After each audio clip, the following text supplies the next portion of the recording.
Hello and welcome to Verbal to Visual Video. I'm your host, Doug Neill, and in this episode, we are going to get outside of the classroom, away from the screen, and get the heck out of that conference room so that we can talk about sketchnoting for experiential learners. Let's get into it.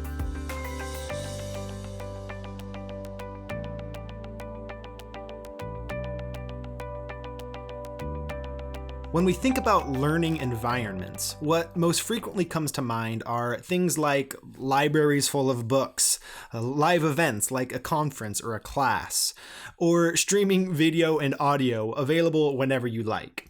Those are all valuable sources of knowledge, but their benefit is also their downside. You are learning from someone else's experience rather than your own. I encourage you to spend as much time, if not more, learning from your own experiences and observations as you do from others. So let's talk about how you can go about doing that.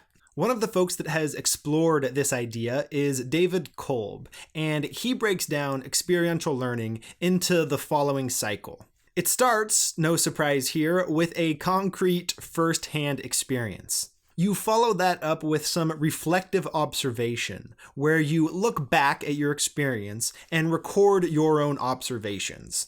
This act of looking back on the experience is just as important as the experience itself, because it allows you to move on to the third step, abstract conceptualization. In this step, you take your experience and your observations and try to pull out some generalized ideas and principles related to that experience, ideas that might hold true in other situations as well. After developing those more generalized ideas, you'll want to test them out, and that's where the fourth step of active experimentation comes in.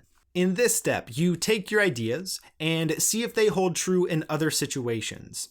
Those ideas probably already fit well with your initial experience, but do they fit in others as well? That's what you want to find out, so you experiment in order to test the limits of your idea. After doing that testing, you can begin the cycle once again with another concrete experience that gives you the opportunity to expand on your idea or start exploring another one entirely. This cycle is what experiential learning is all about. Let's now add a layer of sketchnoting to it and see what happens. Within the first two steps of concrete experience and reflective observation, a sketchnoted journal could do you a lot of good. Instead of just writing in a journal, try adding in sketches of your experience and the things you observed, along with diagrams that relate the no doubt many observations that you've made. By giving yourself the freedom to capture your experience with words and with visuals, you make room for deeper insights. Now, depending on what type of experience you're having, you might be able to do some of that sketchnoting in the moment during the experience itself, but you'll likely need to or want to return to that sketchnoted journal and add additional thoughts and observations after the fact. With that sketchnoted journal, you have a fuller way of capturing and reflecting on your initial experience. What you can do next is synthesize those ideas in the abstract conceptualization stage. Pull out the nuggets of truth from that sketchnoted journal and put together a visual summary of those more generalized ideas. That single-page visual summary can be your jumping-off point as you plan out experiments to test your ideas. You can sketch out and then carry out a number of experiments and use the results of those experiments to refine your ideas before jumping into the next cycle of concrete experience. This cycle shows that the benefits of experiential learning, compared to more passive learning environments, stem from the personal engagement that those experiences require, and that often leads to deeper insights and long-lasting learning.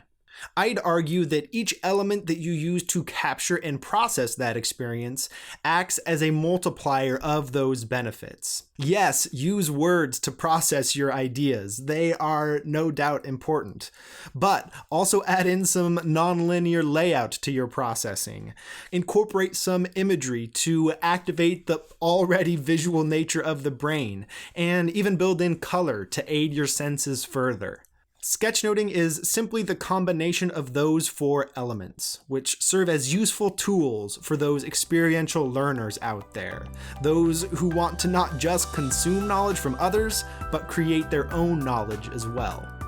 If that's you, if you are not content with book learning alone, then give this cycle of experiential learning a go and build in that extra layer of sketchnoting to see what it adds to the experience.